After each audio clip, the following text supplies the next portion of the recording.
Hey everybody, and welcome to my sewing room. We are going to talk a little bit more about PE design today, so don't go away.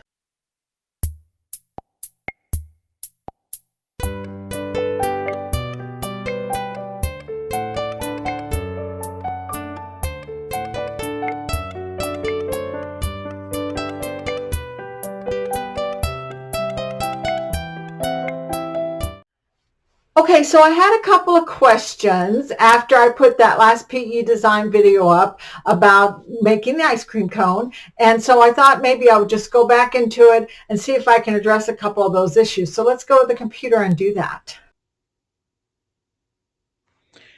Okay, so the first thing I'm going to do is I'm going to show you how to take away stitches out from behind something. So the first thing that you would think that you would need to do is just to remove the overlap.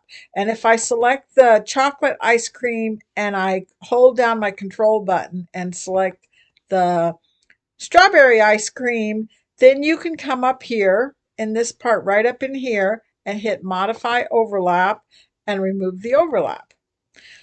And it did take the overlap away, but if I click on the chocolate and move it up, you will see that when it removed the overlap, it literally continued to make the outline around it. And the reason why it does that is because we've created a shape and told that shape to have a satin stitch around it. So even when you remove the overlap, there's still a shape with a satin stitch around it. So the next thing that I want to show you is if I come in here and I hit the plus sign up here and I left click and drag, I can zoom in really close to what I'm doing. And then I can come over here to the select button and I can select this and I can actually tell it up here. I'm back up here by the select button. I'm collecting the edit button. It puts the little boxes around it. And if I click on one of the boxes that's down here on the end and I right click, it's going to say split at point. But when I split that at point, what happens? It cut that, but now this isn't a closed field anymore. And so the fill went away. And that is not going to solve our problem. So we don't want to do that. So I'm going to undo. So I think the best way to do this is to make two of them.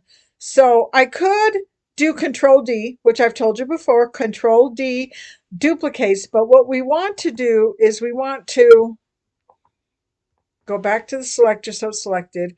We want to right click and copy, and then right click and paste. And the reason why we're going to do that is because now if you look over here in the sequence view, I have two of the strawberry ice creams, but they're right on top of each other. So that's a good way for you to be able to do something with two of them. So instead of trying to select them over here in the work field, we're going to select them over here in the sequence view. So for the first one, I'm going to select it and I'm going to right click while I've got the blue box around it, and I'm going to say select objects. And so just that one and the outline is selected. And now up here in the shapes menu, I can say don't do an outline on that one. So not sewn for the outline. So the outline went away over here. And then I'm going to come down here to the second one and I'm going to right click and select objects. And on that one, I'm going to say, don't do the fill. So under the fill, we're going to not sewn. So now this fill for the pink and this fill for the pink are two different items. They're not connected anymore. I could pick up this one and move it and see it's not connected to this one anymore. I'm going to hit undo because I want it to stay where it is. Now, while that is selected, if I come up here and change my edit tool and select this last box, right click and say split at point, and then come over here and select this last box, right click and split at point. Now this one let's get the selector button again.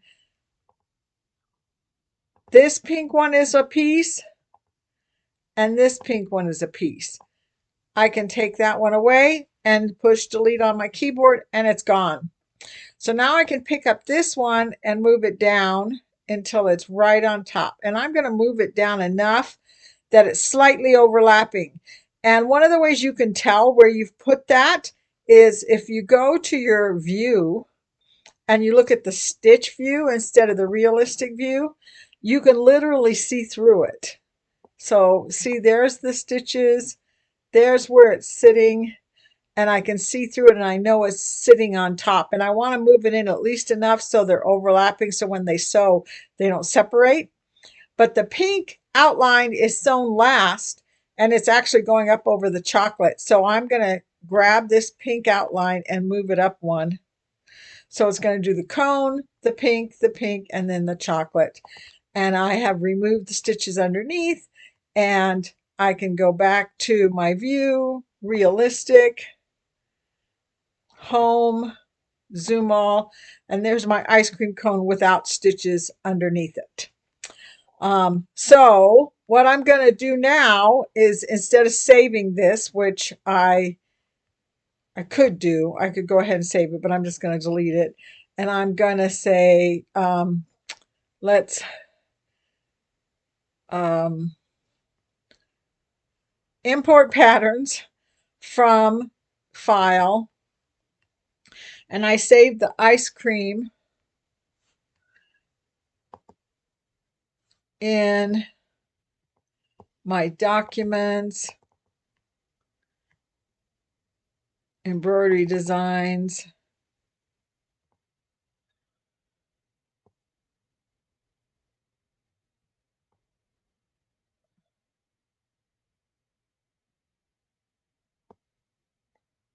custom. Okay. And let's see, here's the ice cream the way it was, and let's import it. And before I cut out the background. So the other question I had was, how do you make this into an applique? And so what I would do is I would choose, well, let's choose the first one, the cone first. And then while it's, oops, I do that sometimes. My computer's very sensitive. So we're going to choose the cone first as a shape, and then we're going to come up here to Applique Wizard, and the Applique Wizard will tell you that yes, it's going to do an applique material, and then it's going to do a tack down, and then it's going to do the zigzag stitch at the end. And then I want to hit replace because I don't want it to do this output pattern where it sews kind of like a little bit away from it so you can transfer it somewhere else. That's something I don't usually do when I applique.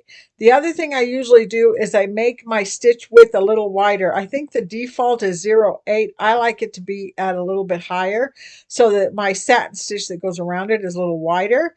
So I'm going to say okay. And now that just created an applique for that part.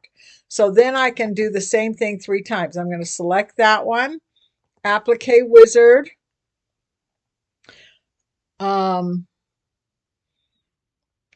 Okay.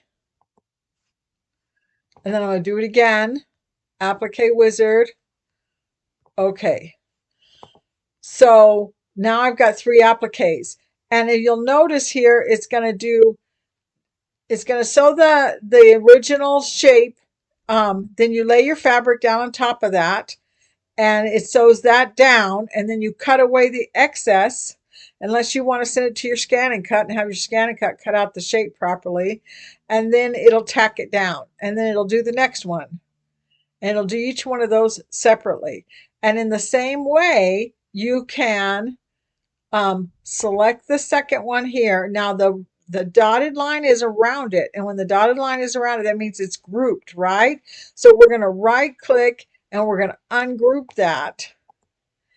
And then if we select it, it's only going to select the satin stitch part because that's the part that we want to change. You can also, if you want to not see the chocolate part that's on top, you could also select that one, come up here to the eye and say, don't see that. That's all it's doing, is telling us not to see it. I didn't move it or anything. I just don't want to see it anymore. So then I'm going to go home. I'm going to zoom in close to this.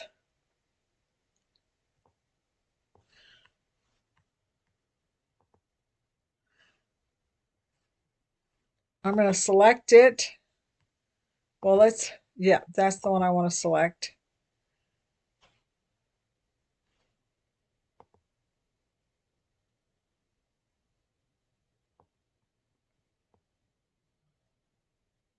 This part is still, I only want to do this one.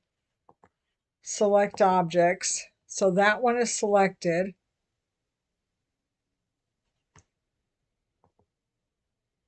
Oh, so you'll notice when I selected this one, it says that there's the tack down EV stitch, which is a blanket stitch. That's not the one I want to change. I want to change the satin stitch one. So if I select this one, it says a zigzag stitch. So that's the one I want to change. So what I'm going to do is the same thing I just did a minute ago. I'm going to select it, and then I'm going to split it point, split it point, change it back to a selector button, select that one, push delete on my screen. I can leave this part because that's going to hold my fabric down. That's okay. And then the other thing I want to do is I want to select that, and I want to change the color.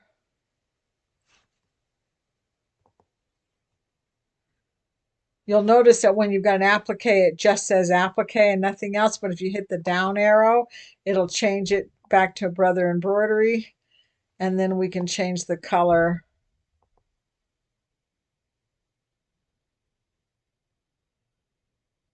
I think that's dark brown. It looks like dark gray to me.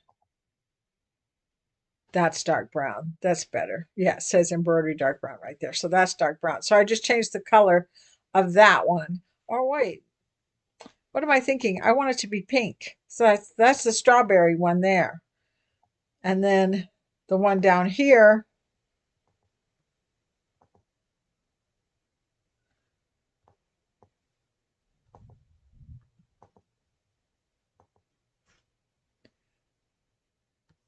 the zigzag stitch.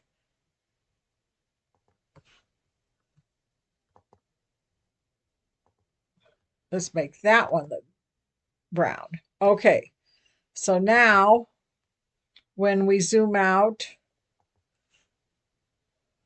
let's turn this back on, because remember I told it to not see that anymore. So we're just going to hit that and turn it back on again so you can see it.